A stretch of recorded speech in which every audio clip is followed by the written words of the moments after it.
A gente está aqui hoje no Sapo Convida com o Severino Neto, que é diretor e roteirista, que vai apresentar para a gente um pouco sobre a sua produção de curtas-metragens e também falar um pouco sobre o processo do seu primeiro longa de ficção. Eu queria começar sabendo um pouco como foi que você entrou no audiovisual, qual a sua trajetória para estar aqui realizando hoje.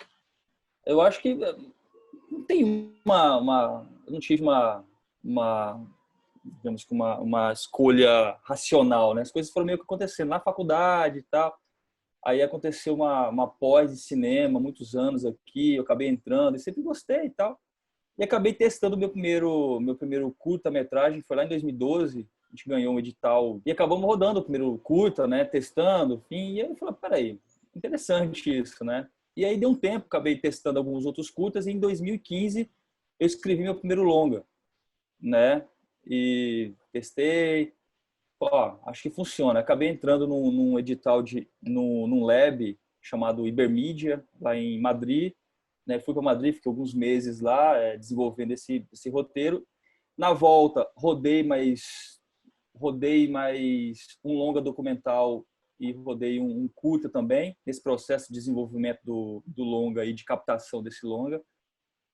Acabou que eu tenho esse curta rodou bastante em festivais, acabou indo para o Canal Brasil. Esse outro longa documental que eu rodei acabou indo para a Amazon Prime também. E aí eu consegui, em 2018, rodar meu primeiro longa de ficção. Né? Então foi uma coisa meio que as coisas foram acontecendo. E nesse processo, além de ir escrevendo tal, eu acabei entrando em vários outros lados. Então eu fui para o Icumã, aqui, né, em Goiânia, fui para o Bolívia Lab, fui para vários outros, enfim. E aí a coisa foi meio que construindo, né, esse processo. Você começou pelos laboratórios com uma grande experiência, que você falasse um pouco sobre essa experiência do Ibermedia.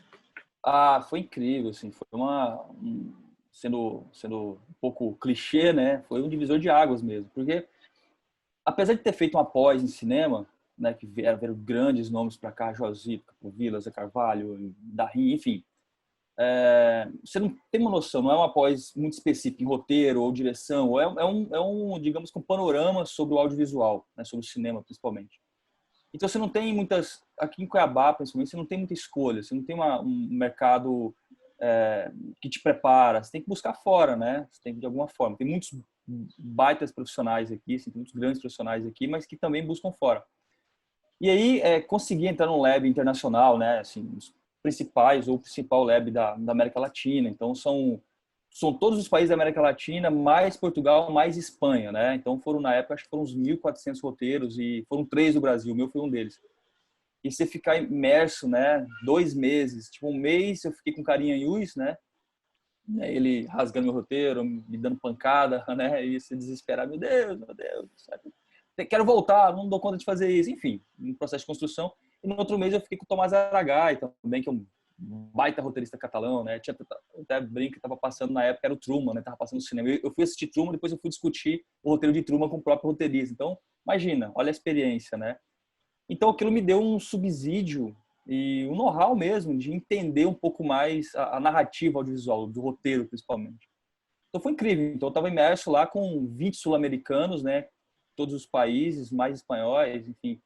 E aprendendo, né? Vivendo a escrita todos os dias e errando, acertando. Então isso me deu um know-how muito bom. Claro, longe de você estar apto, né? Um grande roteirista.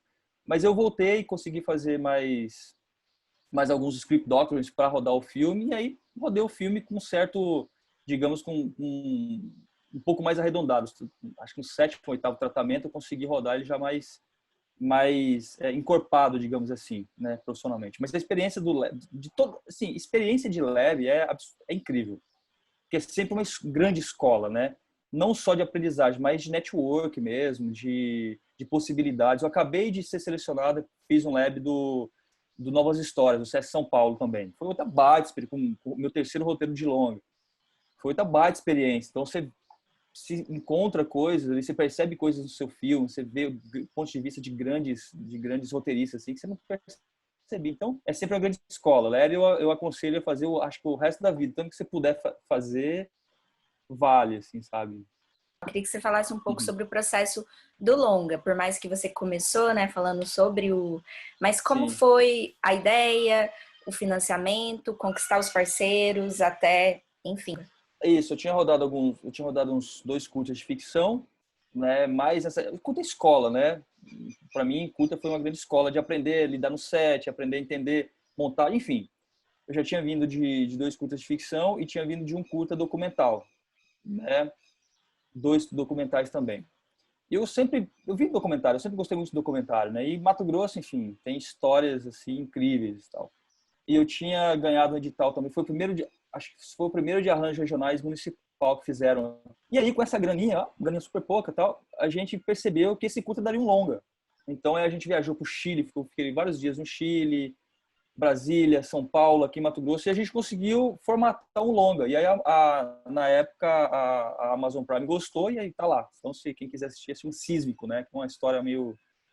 Parece, assim, parece ficcional, mas enfim, é um documentário meio fora da casinha, assim, que a gente chama de um personagem bem excêntrico, digamos assim. E aí, eu vi nesse processo, a gente conseguiu ganhar o primeiro edital de arranjos regionais estadual aqui de Mato Grosso, foi um edital de 2016, 17, se não me engano. A gente ganhou ele e com esse dinheiro a gente conseguiu, né, continuar o desenvolvimento. Então, eu fiz script doctoring com outras roteiristas, assim, que me ajudaram muito a terminar de desenvolver esse roteiro. Claro, o roteiro nunca vai estar 100% desenvolvido na sua cabeça, né? Então, desenvolvemos até o momento que a gente falou assim, não, é possível rodar agora, vamos embora, né? Senão eu vou ficar eternamente lambendo esse roteiro aqui. E aí, em 2018, a gente começou a rodar uma grana pequena, a gente rodou com 900 mil esse filme, e a gente conseguiu suprimir todo o longa em 3 semanas, né? Tinha muitas locações, então a gente reconstruiu, foi uma loucura. Então a gente contou também com uma parceria enorme, assim, os atores, o Gustavo Machado, ainda Liberato, Maria Seis, a Tati daqui, juntou um elenco, misturou um elenco nacional com um elenco regional, um pessoal super incrível, assim, a equipe foi incrível mesmo, todo mundo muito generoso, muito afim de fazer o projeto, né? Então a gente conseguiu rodar no curto tempo, até brinco, né? A gente ia rodar com uma câmera só, ia rodar tecnicamente, ia rodar ia trazer uma ARRI, uma Alexa, né, para rodar, sei que falar, putz, uma Alexa, mas aí a gente não tinha grana, falei, não, então troca a Alexa por 2 heads, né? Então, porque aí com 2 câmeras a gente consegue potencializar mais a cena. Então, assim, a gente foi se adaptando ao processo e conseguimos.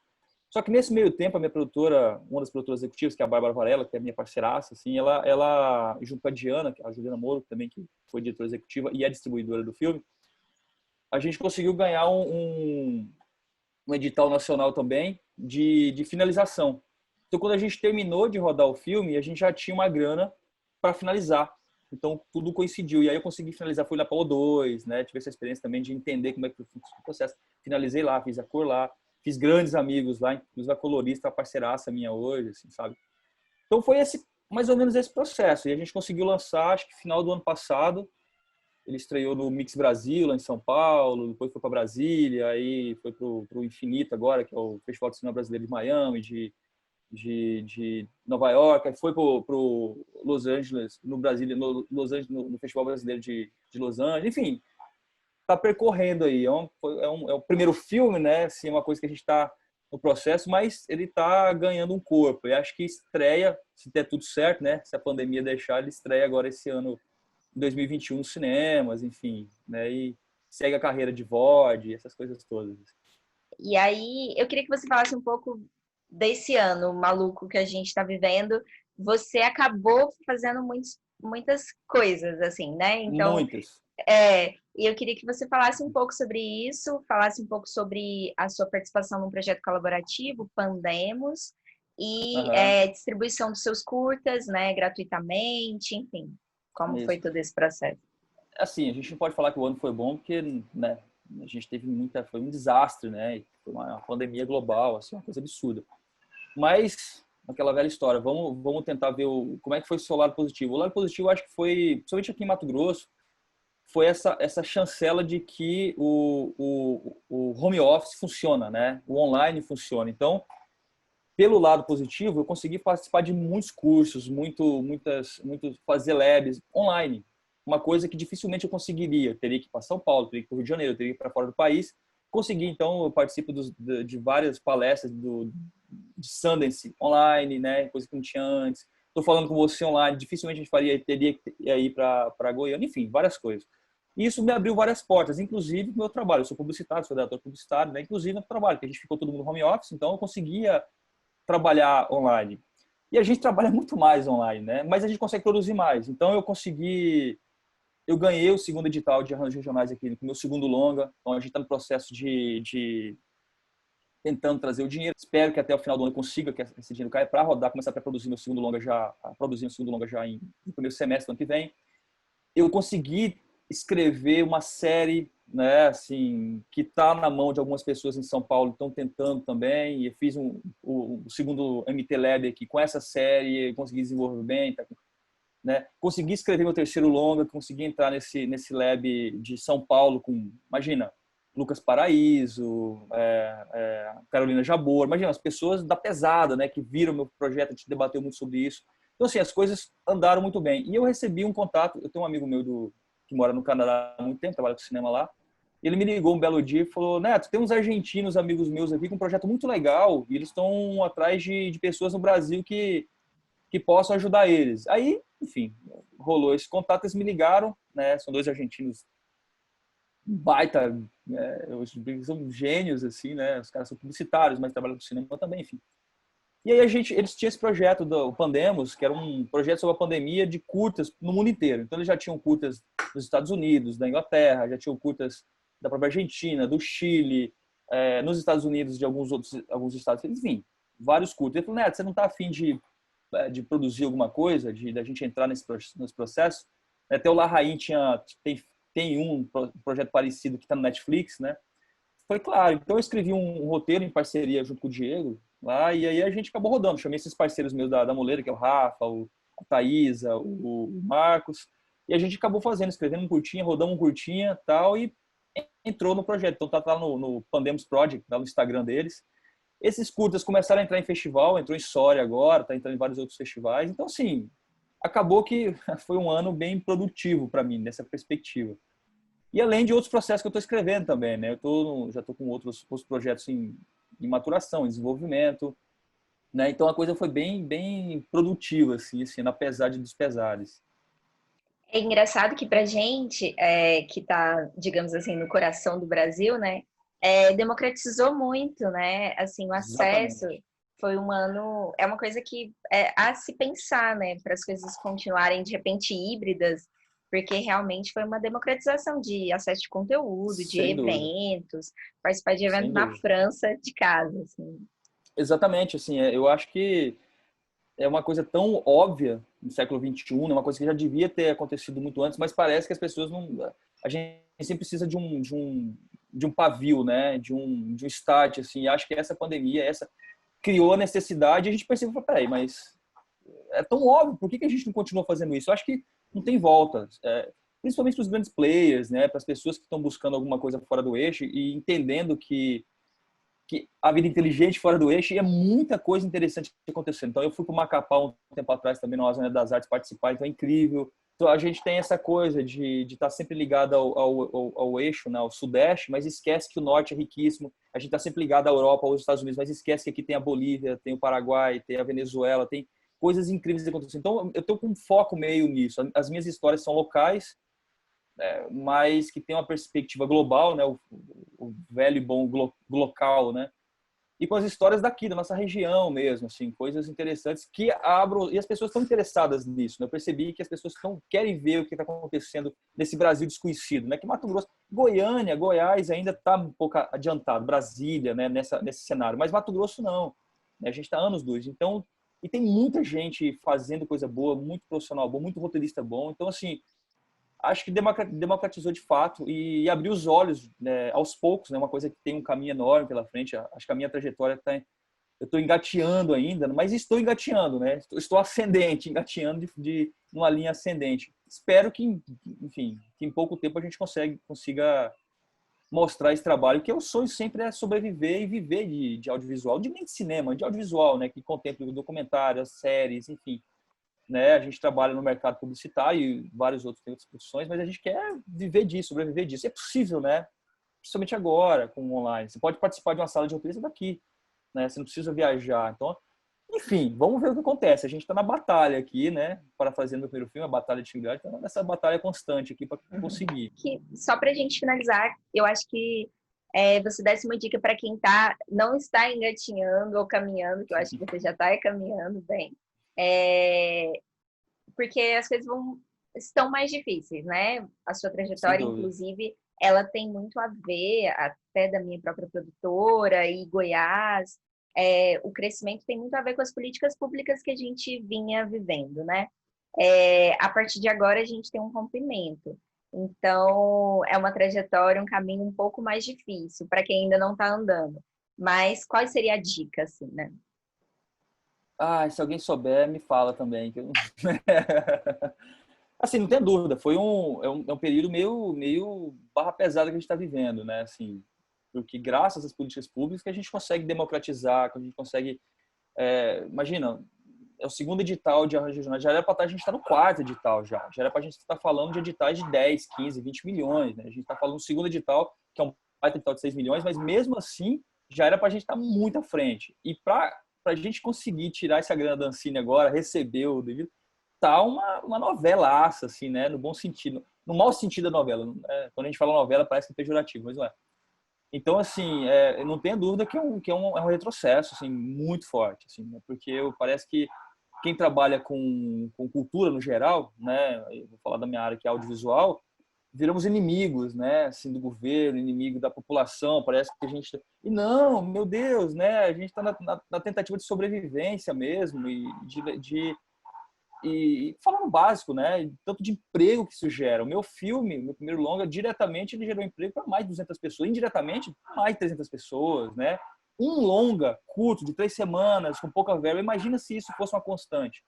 Se eu tivesse longas sendo rodados, né, todo o tempo no Centro-Oeste. Imagina a geração de emprego, a geração de economia, como é que a gente ativa a economia. Então, assim, há uma infelizmente, há uma perspectiva muito passional sobre isso, não racionaliza a indústria que é o cinema, né? Além de ser, enfim, né, de ser o prazer, né?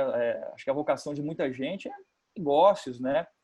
Então, assim, eu não vejo muito lado a não ser tentar entrar nessa perspectiva dos grandes dos streamings, né? Dos VODs, né? Que a Netflix está cada vez mais investindo, a Prime, a Globoplay, Mubi. Então, tem pessoas que estão vindo para o Brasil e buscando novos talentos, novos projetos. Então, assim, a gente tem uma Prime que eu consegui botar um filme de Mato Grosso na Prime. Ah, é uma coisa que vai me render de... Não, mas é uma entrada. Então, a gente percebe que eles estão olhando para a periferia do Brasil. A gente está no centro do Brasil, mas a gente é periferia na perspectiva, nesse olhar, né, de construção. Então, eu estou me apegando muito nisso. Então, essa série, vou vender para quem? Então, estou tentando falar com a Globoplay, estou tentando falar com essas pessoas. A gente não é conhecido, né? Então, a gente tem que mostrar um pouco, acertar. Então, assim, é tentar entrar nessa linha dos streams, dos VODs agora, que tem uma abertura muito grande. Eles estão buscando a própria HBO, os canais fechados, né? Estão tentando novos projetos, novos olhares, e é isso. A dica que eu dou para quem está engateando como eu, e para mim mesmo, né? São dicas que eu repito cotidianamente para mim. Não para. Tenta sobreviver. É difícil porque você tem que, né, pagar os boletos diariamente, mas ao mesmo tempo fazer esses processos no fim de semana, no feriado, tentar equilibrar as duas coisas, mas não para. Eu tento não parar porque, né, a gente não tem entrada, é muito difícil. Então, acho que a quantidade, uma hora eu acerto, né? Eu tento fazer da melhor forma possível meus projetos. Uma hora um vê, uma hora outro comenta. Então, assim, acho que não tem muito segredo. É fazer, produzir, escrever, tentar entrar em lab, tentar falar encher o saco dessas grandes produtoras, tentar esse bate-papo, né? Você me achou, a gente já estava trocando ideia. É isso, é buscar, fazendo, produzindo, escrevendo.